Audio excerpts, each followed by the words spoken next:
you very much. I have a book called Make the Impossible Possible by Bill Strickland. I first encountered Bill Strickland at a WASC ARC meeting. WASC is our accrediting agency, for those who don't know, and ARC is Academic Resource Conference. Amazing man, standing ovation. And then he was on campus for our colloquium last year. And I just want to read you one thing. This is a man who grew up in the ghetto, refers to himself as a poor black man, although he's not poor anymore. He has started these schools for right in the middle of downtown whatever, and there's many of them across the nation now. And he calls this one Manchester Bidwell. And the reason he was saved in high school was he happened to wander by and saw pottery being made. I slept too much. Being made, and he invited himself in, and that's what kept him in high school. Skipped all his classes to make pottery, but it saved him. He says, "We don't have armed guards at Manchester Bidwell. Our students don't pass through metal detectors. We don't empty their pockets and rummage through their bags. There are no security cameras. And we are in a place where it is a very poor, high crime rate. We have never, in all the years we've been here, had to call the police. Never. We've never scrubbed graffiti off the wall. We've never had anything stolen. We feed our kids gourmet lunches prepared by the students in our culinary program. And I've seen the photos. They have white tablecloths, they have flowers on the table, and the food is indeed gourmet. We surround them with museum quality art. We give them a place of sunlight and energy. And we've never had these problems. No car's been broken into, nothing." He says the answer is we show our students trust, and they learn they can be trusted. We treat them with respect, and we get respectful behavior in return. We put them in a beautiful place, give them a taste of a decent, dignified future, and that makes all the difference. And he has he tells a story of himself where he was at some techie place he had been invited to speak, and someone came up and handed him his card and said, I'd like to be involved. And it turns out that it was a well-known person from the Silicon Valley. Quite frankly, I don't think it was Bill Gates. I can't remember. I'll have to reread the book. I think it was Zuckerberg or someone like that, who has now donated a lot of money. They even have one of these places in, I think it's on the West Bank, where Arabs and Israelis attend together, and there is no violence and no problems and no metal detectors. Amazing man, amazing book. I would strongly recommend it. Okay, well, thank you very much. Okay, I know that there's some individuals that do have some book. John, did you want to give yours? Okay. Let me give this to you. It's too small from there. That's fine, yeah. Yeah, I got it, yep. Well, this, I think these two authors would recognize much in each other. We are increasingly hungry these days for pathways to some answers and solutions, and I think you've helped us think well about that possibility. I'm going to make a point of getting this. Remind us again the author's name, if I could. Bill Strickland. Strickland, yeah, Strickland. Thank you. I'll make a point of that. In these fraught political times in which we live, there are a number of essays, books, that seek to interpret to Americans, their fellow Americans, particularly of the right. And probably best known of these is J.D. Vance's book, Hillbilly Elegy, which I'm sure many of you are familiar with. And I think that many Americans are beginning to come to the point of saying, okay, we got that now. We're beginning to get our fellow citizens in focus and understand their issues and problems. Now comes the next question, where do we go from here? How should we proceed in this deeply, deeply divided society in which we live? What are the next steps? Van Jones, no relation, very different DNA than mine, is a familiar face, I think, to many who have seen him on CNN as political commentator, on Crossfire and other television programs. He was born in 1968 in Tennessee. His parents were public school educators, teachers. His father was a public school principal. Van Jones got into Yale Law School through some direct intervention on the part of people without whom he would have had no chance in life to amount to much of anything. He got his law degree there, graduated, spent some years as a very aggressive activist in progressive causes, served as special counsel to the president under the Obama administration, has founded several activist organizations, has been a member since 2010 of the Center for American Progress, a leading influence in their work, and so forth and so on. Clearly, this profile sounds like someone on the left, and he is. But, and this is a huge but, and it's only because of this that I'm bringing him before us this morning. He's written several books that document or attest to the shift in his perspective to a much more centrist perspective, not merely as one who looks for center ground. He says, I'm not looking for center positions, I'm looking for common ground.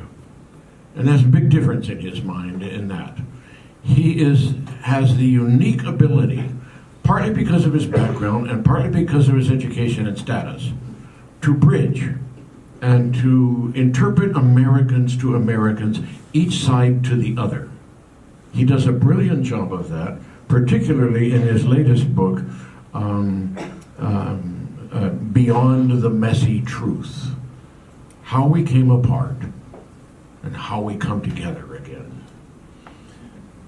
In this, which is not a rant, it's not an airy-fairy fantasy, it is not a sermon. It is simply clear pathways, plural, for getting real results in our society, not merely to help us understand one another, certainly that, but how to combine and work together toward good ends. One of his main conversation partners, in fact, has been Newt Gingrich. Isn't that interesting? But they command a great deal of respect for each other. One of the best parts of his book is a couple of chapters which are open letters. One an open letter to liberals, one an open letter to conservatives. And each side would read the letter to the other and say, Amen. But here he is also calling on people to read the letter to their own ideological stance as well. These two chapters are written organized under the same 5 points, and I'm not going to go into detail, I'm just going to list them. Number 1, honor your traditions, both sides. Number 2, uphold religious liberty, and he unpacks what that means in both directions. Very interesting. Number 3, respect all Americans. Number 4, fix your party. Isn't that interesting? You know? Number 5, solve real problems. It's number 5, especially, that keeps this from being just a bunch of formulaic recommendations. This is dirt under the fingernails kind of philosophy. He comes out with an illustrative series of recommendations, or examples, I would say, of work in California particularly, of projects that have united left and right, business, progressivism, so forth, to make a different world. These are hard-nosed projects. I won't take time to detail them, but it's an impressive listing. But I will read just a few sentences in conclusion here. Breakdowns like the one we're going through now are unavoidable. After all, the American experiment flies in the face of 10,000 years of human history. in which it was quite acceptable to kill other people who disagree with us. We, however, demand better of ourselves and of the world. Let us not underestimate the heroism of our cause. We're asking a lot of ourselves and of our neighbors. America, he says, is hard to do. Sometimes people get scared. They vote out of anger and fear on all sides. They may even give up and seek refuge in some smaller subgroup or sect. I know because I've done all those things myself at one time or another. We need to acknowledge we're trying to do something hard here in America. And as with all hard things, there comes a time when we must redouble our efforts to listen to one another and make progress. This is the real America. It's messy, but it works. The name of that book again is? Beyond the Messy Truth. And first name is Ben Jones.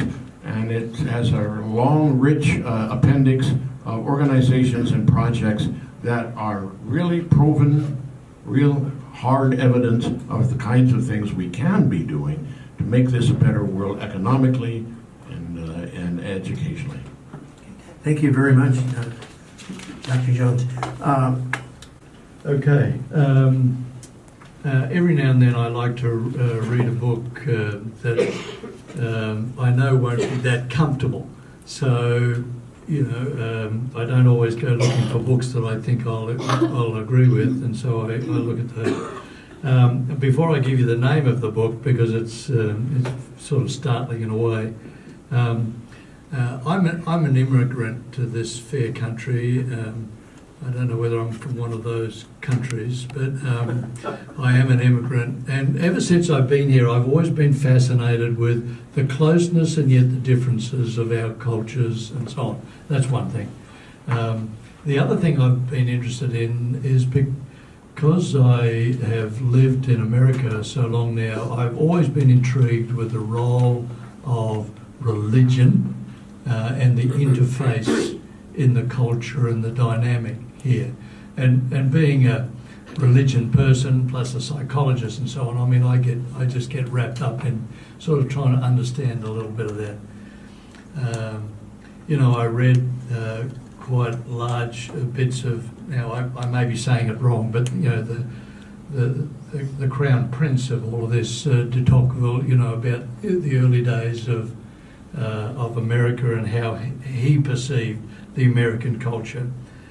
So I've been interested in those things, and the book I've got is not an easy book. It's easy to read. It's not an easy book to sort of take in necessarily, and it's not one that you would normally read in Sabbath school, I wouldn't think. It's definitely not for Sanctuary Sabbath School, I wouldn't think, or the Junior Sabbath School. But it's interesting.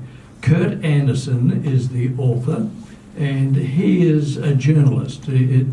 But there is a fair slab of religion in this. And the book is called Fantasyland, How America Went Haywire, a 500-year history. And what he does with, and I'll read a couple of things. I mean, I understand that the dust cover is written by the editor and it's not a review. I understand that, but let me see if this sort of summarizes it for you.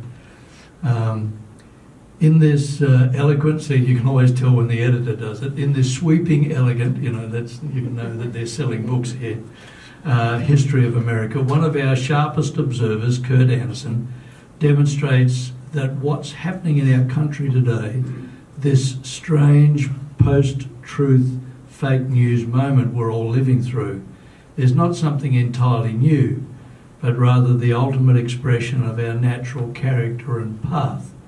America was founded by wishful dreamers, magical thinkers and true believers, by impresarios and their audiences, by hucksters and their suckers. Believe whatever you want, fantasy is deeply embedded in our DNA. Over the course, and I'll just read a couple more sentences. Over the course of 5 centuries, from Salem witch trials to Scientology, to the satanic panic of the 1980s, from P.T. Barnum to Hollywood, and everything goes wild and crazy 60s, from conspiracy theories to our fetish for guns and obsession with extraterrestrials. Our peculiar love of the fantastic has made America exceptional in ways that we have never fully acknowledged. With the gleeful erudition and tell it like it is ferocity, and then does a little more self-promotion to make sure someone will buy it. From the start, our ultra-individualism was attached to epic dreams and epic fantasies. Every citizen was free to believe absolutely anything, or to pretend to be absolutely anybody. Little by little, and then more quickly in the last several decades, the American invent-your-own-reality legacy of the Enlightenment superseded its more sober, rational and empirical parts. We gave ourselves over to all manner of crackpot ideas and make-believe lifestyles designed to console or thrill or terrify us, etc.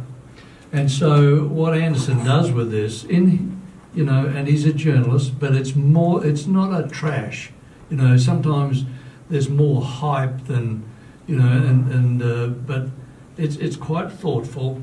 And as he tries to stitch together various aspects of culture, and what I'm intrigued in is our religious history and what part that played in getting us to where we are. I don't know whether the true fundamentalist evangelical would enjoy this book. I doubt whether they'd read a book like this, to be quite honest. But it is thought-provoking as he tries to sort of have a look at those sort of things. And to give you an idea of his slant, I mean, again, if you only want to read things that you'll totally believe, agree with, don't read it. But if you want to just read something that says, all right, there's a perspective. For example, what we would lovingly call the Second Great Awakening, he actually sort of says in the history of sort of religious thought in America, to him it's like the Second Great Delirium. So he's sort of looking from a completely different window as America got caught up in the otherworldliness and the supernatural solution to all sorts of problems. And he draws a lot of thread. It's not against religion. It's just looking at how some of those religious thoughts have played into the way we see ourselves and how we act. He actually wrote the majority of the book before the current political situation, but he has added his own slant on the last year or two, obviously.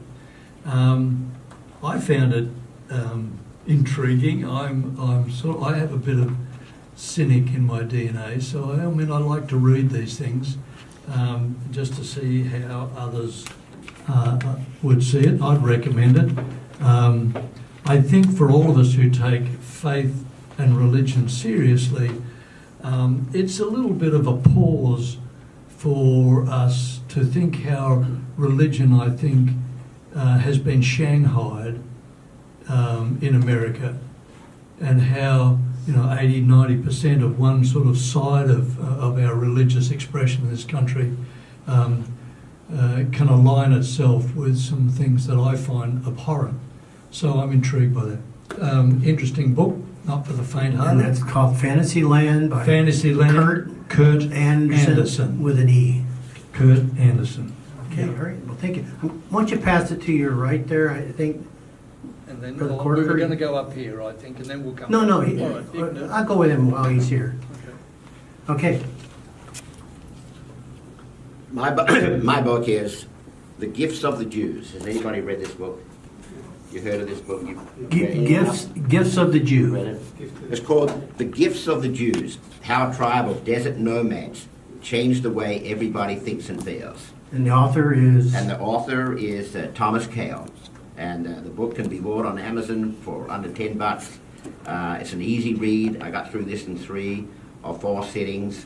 I give it a score of 4 out of 5 because it didn't change my life, but it is one of the Hebrew books that got me back into Sabbath school after about 30 years.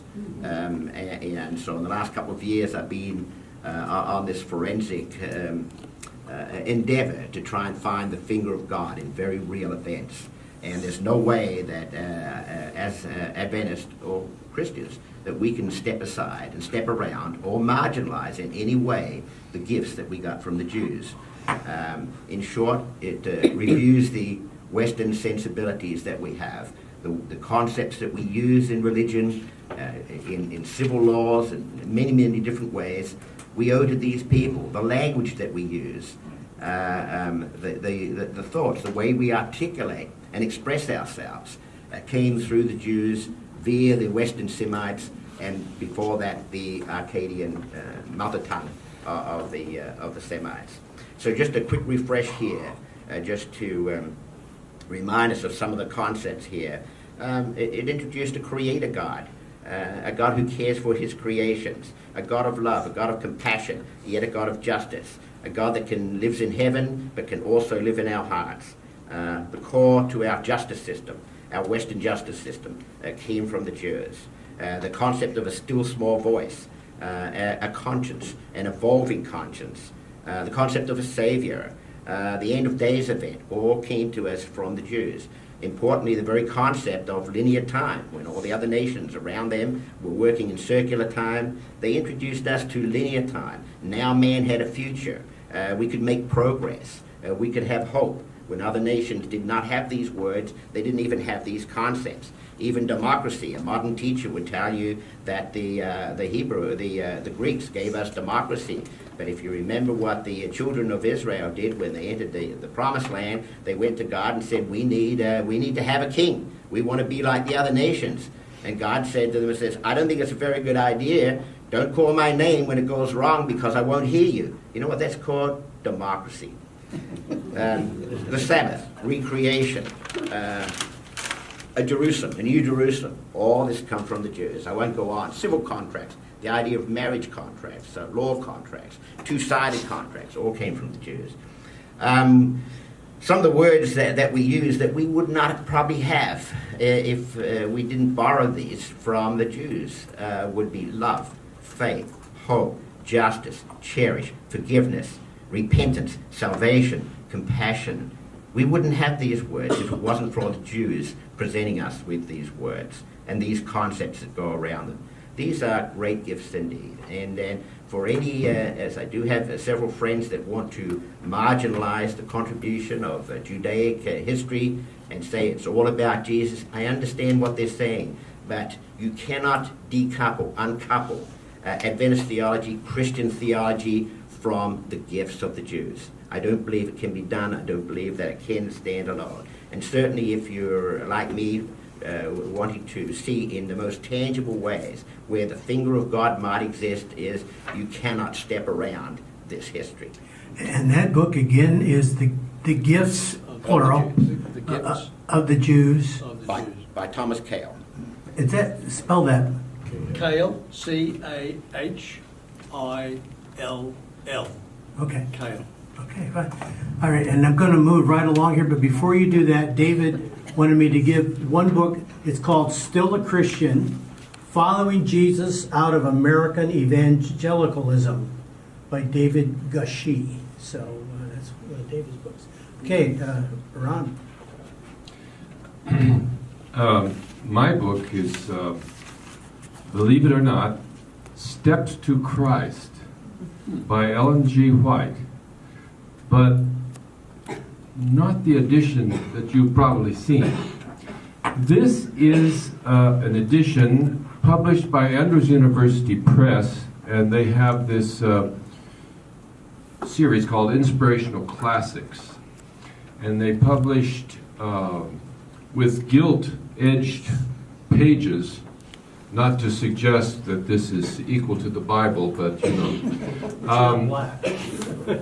They published Christ's Object Lessons, and then they published this. But this one is unique because it is with historical introduction and notes by Dennis Fortin. Now, Dennis Fortin happens to be the professor of historical theology at the Seventh-day Adventist Theological. Former dean, wasn't he, Ron? Yeah. Is he dean now? Former dean. Former dean, okay, of the seminary. He is a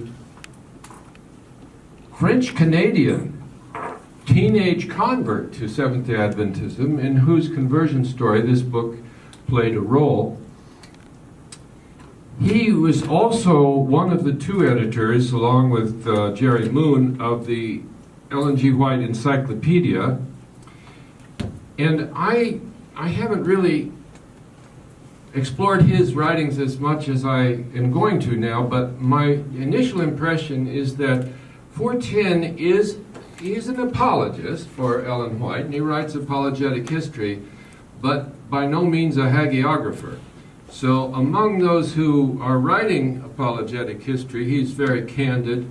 He wrote a review of Ellen Harmon White, you know, the book that Numbers and Terry Amont edited and so on and so forth.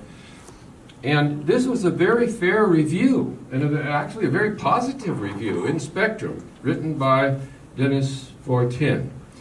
Now, the interesting thing about this, he has historical notes in the beginning about the writing of this book, Steps to Christ. I shouldn't say the writing, I should say the compiling of this book.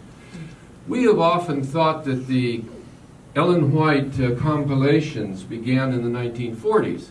No, it began with Steps to Christ in 1892.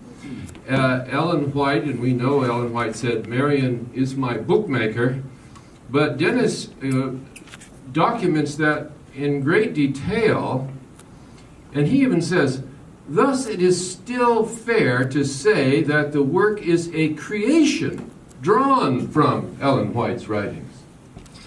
And he goes further to say that if this book were published today, it would probably say on the title page, Ellen G. White with the assistance of Marion Davis, or edited by Marion Davis. And it's important that we let this be known, because many Adventists are what we might call functioning fundamentalists. If you ask them, they'll say they don't believe in dictational inspiration. But when you look at the way they interpret Ellen White in the Bible, they may as well believe in dictational inspiration. And if they study this carefully, they'll see that, well, you know, Marion got this paragraph from here, and this paragraph from there, and that chapter from there, and she put it all together, and Ellen White approved it. Fine, okay, but still, it's Ellen White and her circle that create these books, not just Ellen White. And the other thing about Fortin is in his footnote here, for more information on these issues, I recommend a few resources. And among the resources are Arthur Patrick's article, chapter on author in Ellen Harmon White, American Prophet, edited by Terry Amont, Gary Land, and Ron Numbers. Well, I just got a manuscript for a pocket dictionary of Ellen White, if someone sent me this, and I'm looking through all the recommendations for further reading, and this book, Ellen Harmon White, is not even mentioned. It's all the right-wing books that are mentioned if you want to do further reading. But Fortin recognizes that book, puts it in there. Now, the interesting thing that I haven't finished researching yet is that apparently this book has been met by silence from the White estate. And I want to find out why.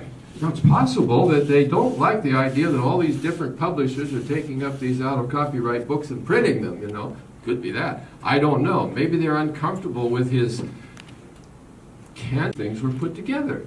But at any rate, it's for sale on Amazon, and I'm probably in the bookstore over here.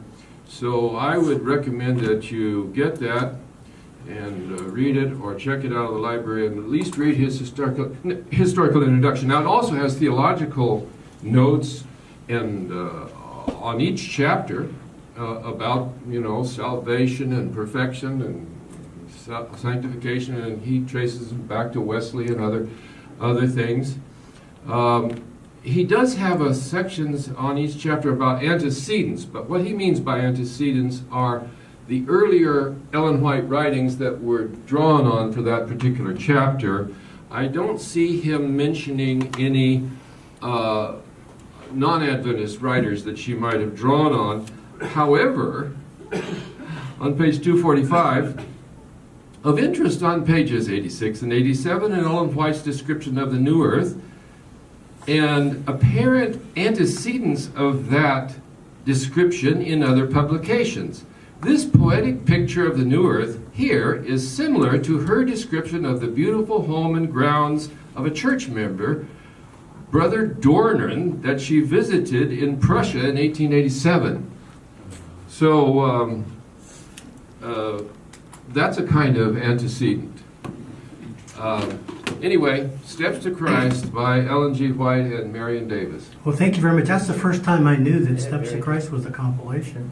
I Desire of Ages, I knew that was a compilation, but I thought this was just, really. But Well, it makes sense. It makes sense.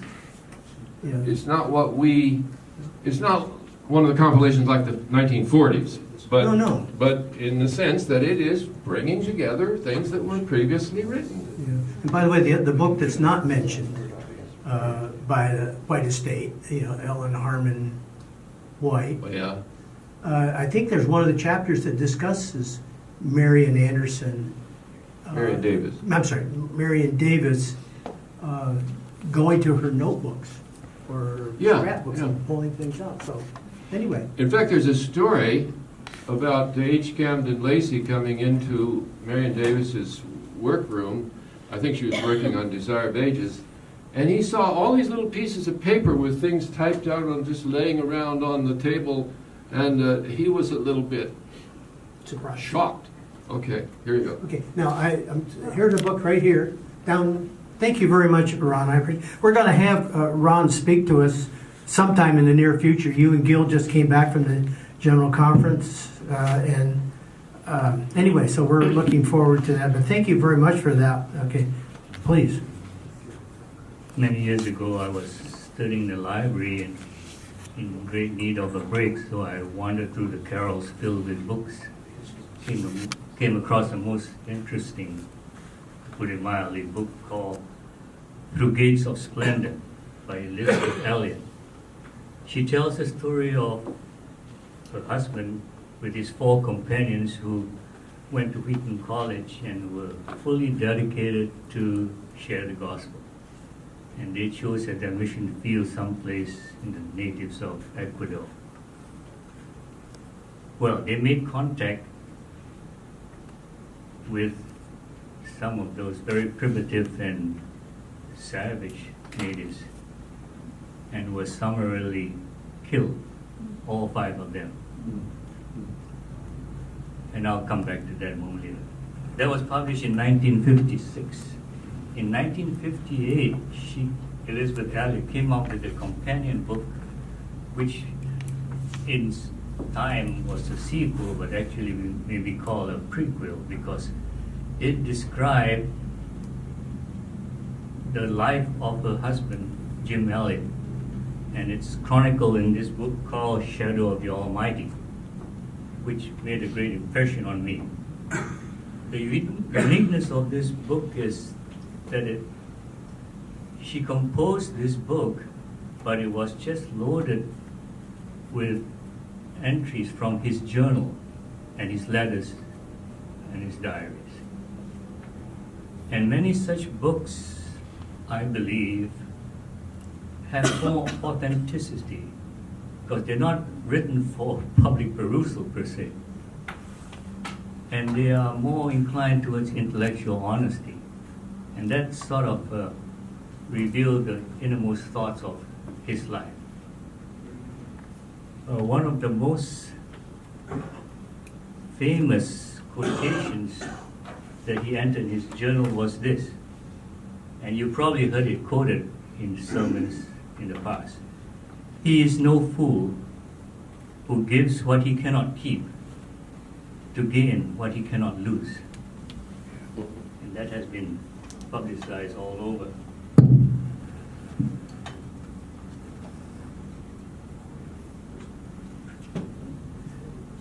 There are many quotes that I could share, but for sake of time, I will not go through them. Another quote was he said, his prayer was that he would not be just a signpost on the road, but he would be a fork in the road, so that those who met him would be inclined or compelled to make a choice. Now back to the story of the Through Gates of Splendor. These 5 young devoted missionaries were killed shortly. And many reports and many comments were, what a waste of life for these young men to lose. But in subsequent years, it revealed that it had an enormous impact on many people. In fact, I found a clipping from a newspaper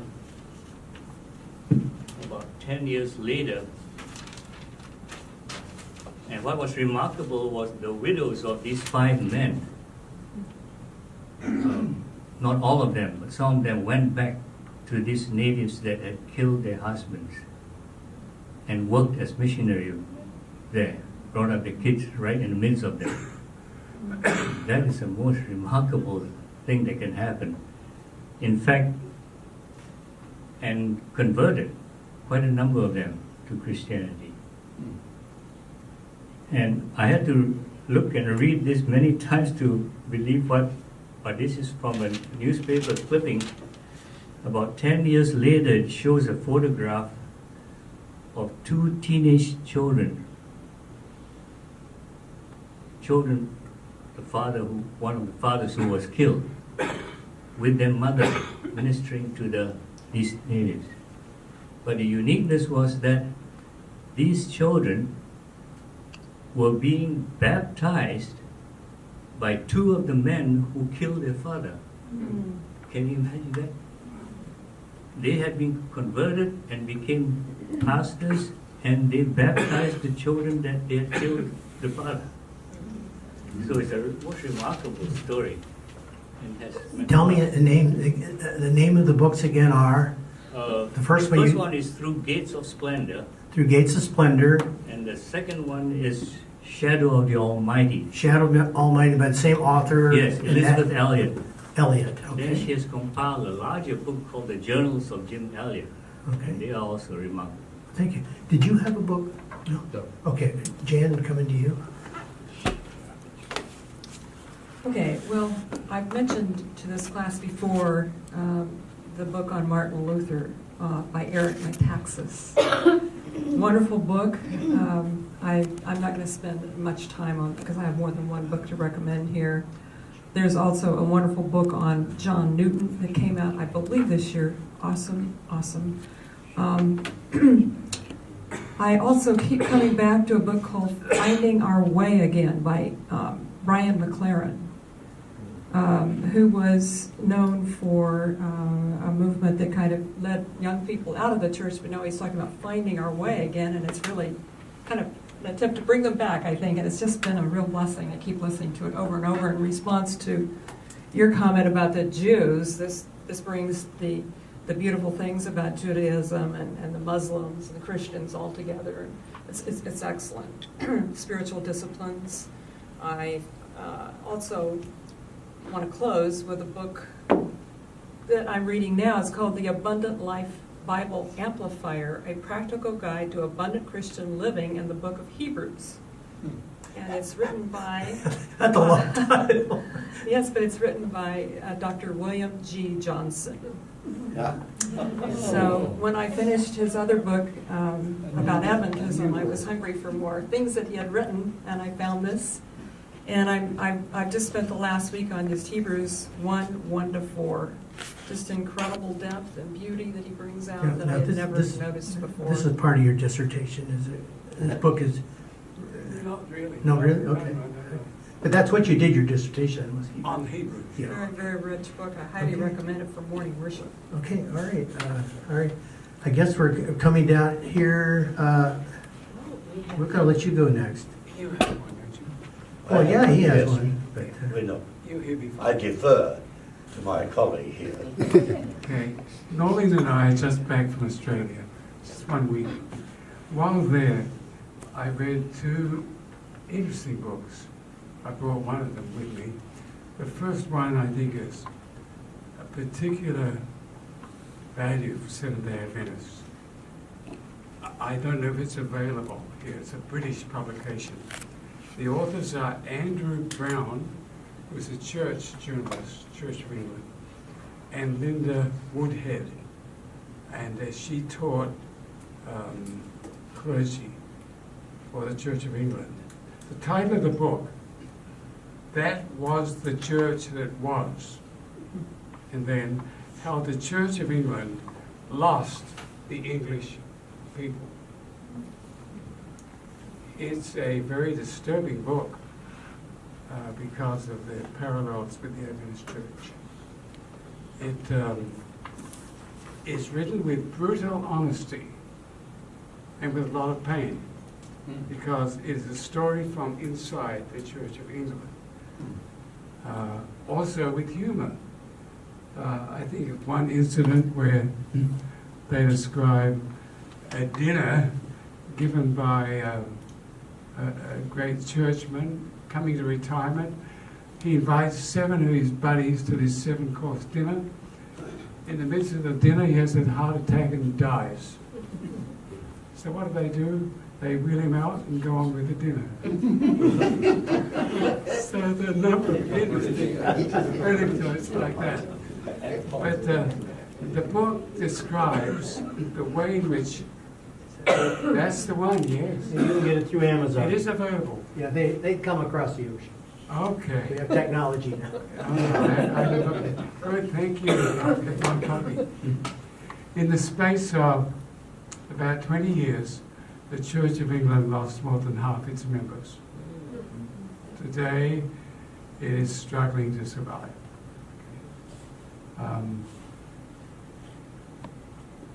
A major factor in this loss was the question of ordination of women. It was something that dragged on for year after year, committee after committee, just putting off a clear decision. First of all, on ordination of women as pastors and then women as bishops. By the time it was over, the church had lost many of the women. In the Church of England, women played a major role in teaching, in medical ministries, as well as in the local church. Women simply grew tired of the stuff that was happening, the political games, and they walked away. The church today is in deep, deep trouble. Less than 2% of the English attending church. A third of people who die in England choose not to have a church funeral. So that was the church that was. While this was happening, the hierarchy of the church, and it was like a labyrinth with all the committees and boards, management was extremely convoluted. The hierarchy of the church was blissfully unaware. The church had plenty of money, and they were more concerned about position and politics. And by the time they woke up, it was too late. The women had gone. And the authors say, never to return. So, a great book, not an exciting book, but well-written book, factual book, written in pain. Chilling lessons for the Seventh-day Adventist Church. The second book I'll mention briefly, it's this is one that, frankly, friends with whom we stayed for a while, described it, and I simply did not believe. I made fun of the thesis. This is a book called Dark Emu, Black Seeds, Agriculture or Accidents by Bruce Pascoe. I grew up believing that the Aboriginal people of Australia were hunter-gatherers, perhaps among the most primitive people on earth. This book explodes that idea. It goes back to the earliest records, letters, diaries, writings of the first settlers who went out establishing grazing and farms, and what they recorded. What they found was the Aborigines were growing crops, they were collecting seeds, they were harvesting, they had aquaculture, they were building stone houses. And so reading the book, not exciting reading at all. It's basically letter after letter. And I've become convinced that my friend was right. So, my dear friends, I grew up with a myth. I think it was a myth.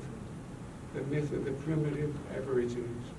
And I think American culture also has its myth. Yeah, I was going to say we need to take something like that seriously. Now, again, this is called The Dark Emu. Dark Emu, and then the subtitle, Black Seeds, Agriculture or Accident. And then by Bruce Pascoe. Bruce Pascoe, P-A-S-C-O-E. And the year of publication is 2014. Okay, and the other book was the Church That Was.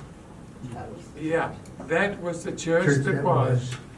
How the Church of England lost the English people. London, Bloomsburg Centurion, 2016. Okay, thank you. Now we defer to our senior Australian. I apologize to be yet another Australian bringing a book. We are readers. We're so far away from the civilized world that we have to keep in touch somehow. You use printing presses down there? The book I am reporting today is not a pretty book. In fact, it's an ugly book. It is titled Man-Eaters of Malakula. Malakula. Sounds like a mission story. It sounds like a mission story, but this book is significant because it was published just last year. It's a recent book, but it was authored by my father 30 years ago. I see that name, Roy Brandstatter, on there. Yes, well, He should have disclosed that at the me. beginning. Yeah, he's related to me. He was my dad. And he wrote this book near the end of his life because one of the pioneer missionary women who were some of the most risk-taking missionaries in those early years of Adventist mission work in the Pacific Islands was my father's sister, Auntie Louise, whom I remember when I was a schoolboy in Australia. And so it was Aunt Lou and her husband Will together who took on tremendous risks living and ministering amongst the most primitive islands, including Malakula, part of what was then known as the New Hebrides, but is now known as Vanuatu. But these were not just savage, they would murder you and then eat you for supper. They were cannibals. And So if they were inviting you for supper, they were... That's right, you have to think. See, what is the menu? Anyway, if we had more time, this book consists very substantially of actual quotations from the existential reports from the islands, from these men in the 1920s. That's just 100 years ago. And my own auntie and uncle reported back then, and now my father has put on record this book. He wrote it, as I said, 30 years ago, but it was only published last year because the Australian church press decided it wouldn't be of much interest. Now, as I have reread it, what I see is it gives us an immediate, graphic picture of what it was like for those brave, courageous missionaries to risk not just their lives, but in the process of telling the story, they reported remarkable mission stories of what we can only judge to be divine intervention and miraculous protection. And it's all included in this book that my father wrote. It's not a pretty book, as I said, it's ugly, but it gives a picture of something that we don't even think of, but it's within living memory. Okay. Now, I know we have one more back in the back. This is Man-Eaters of Malakula by Roy Brandstatter. Okay. Jeff. Can you see me? Yes. I have two books. Okay. One is called Good Night, Beautiful Mother. The what? Good Night, Beautiful Mother. Good Night, Beautiful Mother. This is sort of a children's book, but it was given to me by one of my medical students who did the illustration of that when my wife passed away last year. And I would recommend that I'll just read you 2 pages of it. And the author of that is? Janae Walker. Janae Walker. She's a psychiatrist, and her daughter is Chloe Walker. Okay. And she's a senior medical student now. But, okay. So this is just one thing. She loved every night for as long as she could remember. Her mother would tuck her in with a warm hug and kiss and say, "Good night, beautiful daughter." And the girl would say, "Good night, beautiful mother." And the mother would say, as she pulled the covers up below the girl's ears, tucking her in, "I will see you in the morning." It explores a relationship between a daughter and a mother, even when the mother is coming to die. And so this way, I'll go to the last page of this. The girl knew in her heart that she would always remember.